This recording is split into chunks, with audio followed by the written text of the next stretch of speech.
citizens will participate through their elected representatives to shape the policies, decisions of their government and make laws using their representative. So not all of us can go to parliament, but we have delegated our power to make laws, to oversee, it is oversight, to oversee government, their nyamparas, their mukungus, their supervisors of the executive. They do that on our behalf to ensure that the executive branch of government, the judiciary, everybody else, the departments of government and agencies of government are doing their job. So who have we hired to supervise the executive? It's the MPs, it's the district councillors. Okay, the district councillors supervise those government bodies, heads of department at the district. Who supervises the ministries and departments of government, agents of government, and right, parliament. They are supervising on our behalf. And then three, they also have said they represent, they are our representatives, they do oversight, they are our nyamparas, they are our supervisors. And three, they legislate, they make laws which have effect of law in the whole country. So four, they appropriate, they approve the budget. Revenue Authority collects taxes, banks the taxes in Bank of Uganda Consolidated Fund. Ministry of Finance and the Treasury propose how this money should be spent. They take it to the Executive Cabinet. Cabinet can amend it and so forth, but it cannot approve a budget. It has to bring to people's representative in Parliament. Any budget which Parliament does not approve, that budget, people in the future will have to repay that money. Okay? But once Parliament has approved and put a stamp, then sorry, a right legal, a right constitutional, you cannot raise any matter again because the people using their representatives have approved that budget. It has been, the Parliament has approved that budget on behalf of Uganda, how that money should be utilized. Even to borrow loans, Minister of Finance, what cabinet, they have to bring to Parliament, okay? And when Parliament approves, it means you and me have approved that budget, that loan. So therefore, if that is how Parliament works, the people we have elected to Parliament, okay, are passing laws, legislating, whatever we want to make into law, okay? You lobby your MP to raise either a private member's motion, a law bill, or to amend the proposal government is bringing and make it more friendly, more pro-people, okay? By moving amendments, by mobilizing other friends of theirs to support or second and so forth. Three, they do oversight. They inspect government projects, whether it's the roads, whether it is, whether it is schools, whether health centers and so forth. They are supervisors, they are executive, they are oversight. And then three, they appropriate. And then four, they represent you and me. So it means Parliament comes from the French word called parler, meaning to speak. Okay, it is a house where people's representatives speak. So that's why the head of the house is called Speaker, Mere Sleeper. MPs are given money to hire houses where they sleep with their spouses and their children. They're running separate. But when you come to the August house, you are a spokesperson, you are a people's representative. So now when we try to assess, because one, the citizens are far away from the areas of Parliament where MPs perform. So they are looking after their goats, after their cows, they are in their gardens, they are in their businesses, they are in their schools, teachers, they are in health centers, the traders are doing their normal job. But the MPs have been employed to come to Parliament. So when we try to say the employer, meaning the citizen, needs information, needs an opportunity to get to know what is it that their MPs, how have they performed before they renew their contracts or before they hire somebody else. So that's what informed us. Because in Article 38 of the Constitution of Uganda, Clause 1 and 2, it says citizens have a right to peacefully influence the decisions, policies, programs, actions of their government through their elected representatives or through their civic associations. We are a civic association, like KDF is a civil society, it's a civic association. So we as civil society have been given power by the people, delegated power, that the citizens can use us to advocate on their behalf. They're exercising their power. They gave power to the executive. They delegated other power to the parliament. They've delegated some power to the civic associations. And then again, citizens did not give all the power. They remain with some other power, which they hold every 5 years. They come directly and walk on foot to the ballot box. So much as they delegated power to the executive, much as they delegated power to the MPs, they delegated power to the district council, but they delegated power to the civil society under Article 38, but they retained some power, the ultimate power, which they exercise every 5 years. Because power belongs to the citizens of Uganda, and they shall determine how they should be governed and who will govern them. That power was not taken by MPs. That power was not taken by the president and the cabinet. That power was not taken by NGOs, civil society. They retain that power. So that's why then we come and say, if the citizens are going to use their last card during election, what information will they use to exercise that power? So that's why we said, we are civil society. Now, the employer, meaning the citizen, you and me, have no way of seeing the register of attendance of parliament.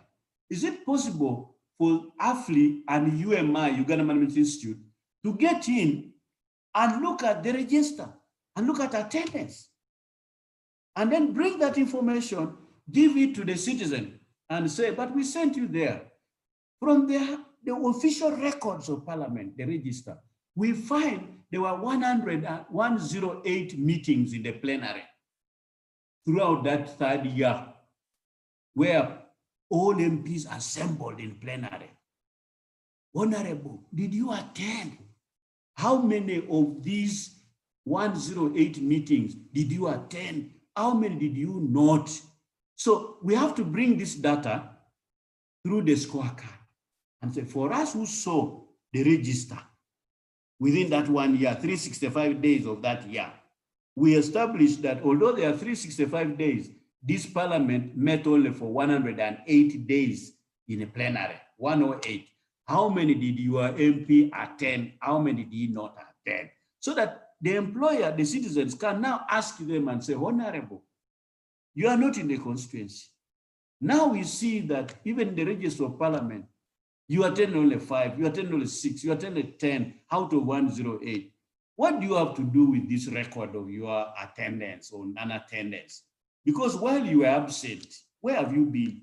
While you were absent, our health, our education, our poverty levels, our roads, could not be attended because you did not attend. So you see the importance of the scorecard, meaning we go into parliament, bring the official record and give it to the ordinary citizen, because that's our job as civil society in advocacy. Then you leave it to the owners, whether they want to send this man who's absenting himself or who's present or not. Then secondly, we go back to the parliament and say, how many laws did they make? Like in this particular one, they passed 27 laws in that 1 year.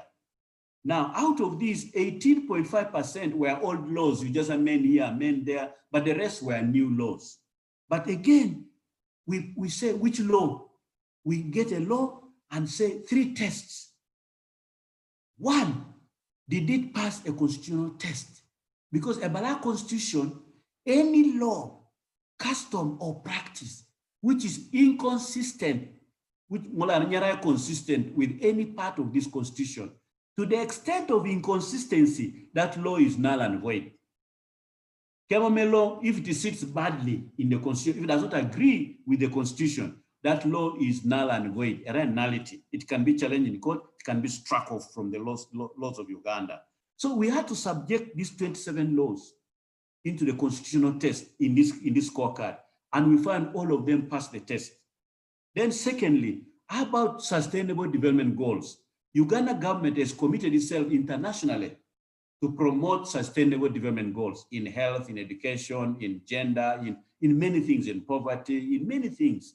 So, and Uganda government, 70% of our national development plan, NDP2, now we are going to NDP3, National Development Plan 3, and 70% are SDGs. So even if we just concentrate on implementing our National Development Plan, we will have achieved 70% of the sustainable development goals in health, in education, in what, in many things, agriculture, in environment, and so forth.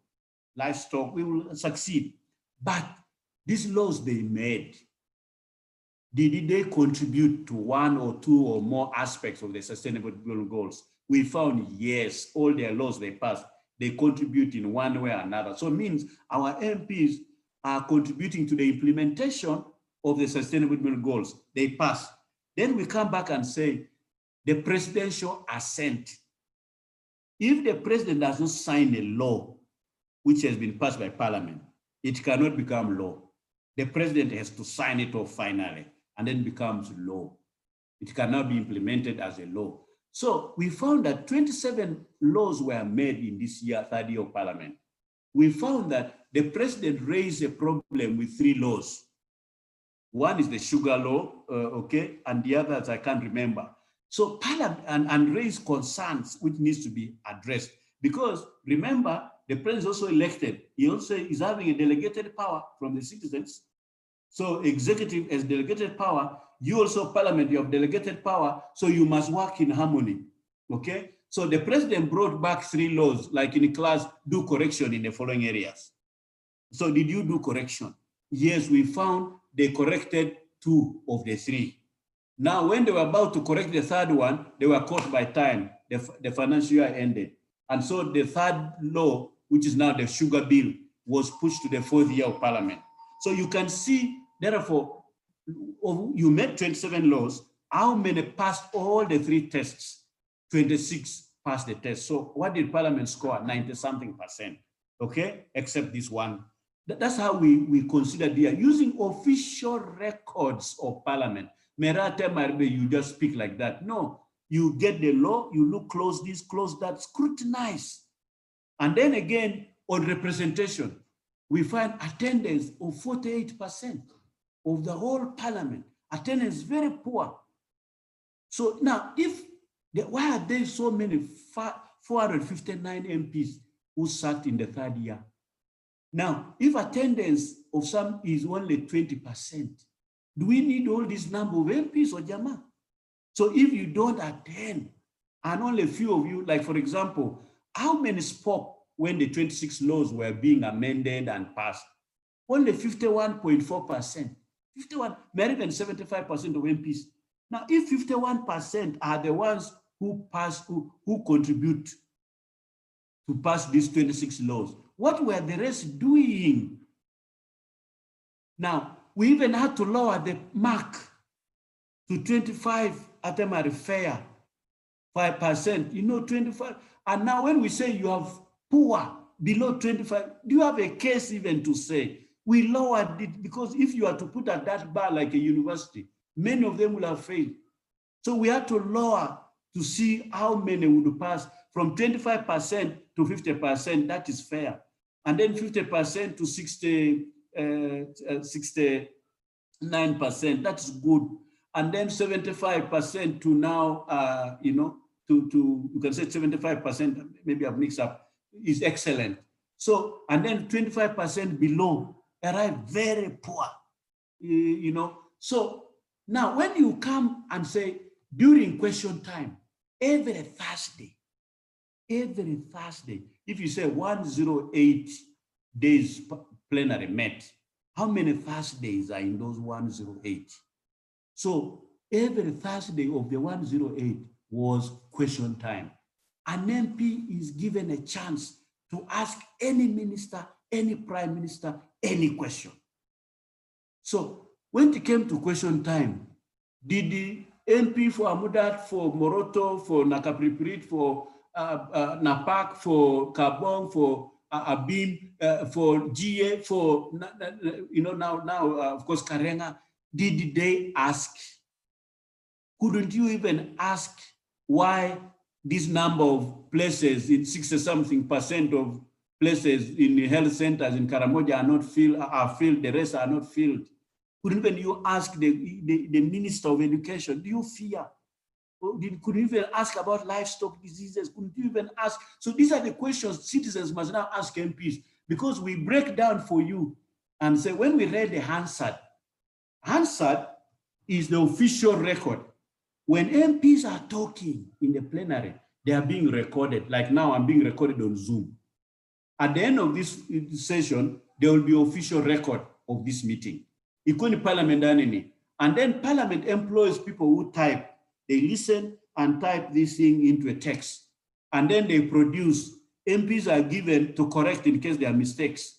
After that, they submit, and then it is published in a big book called Hansard.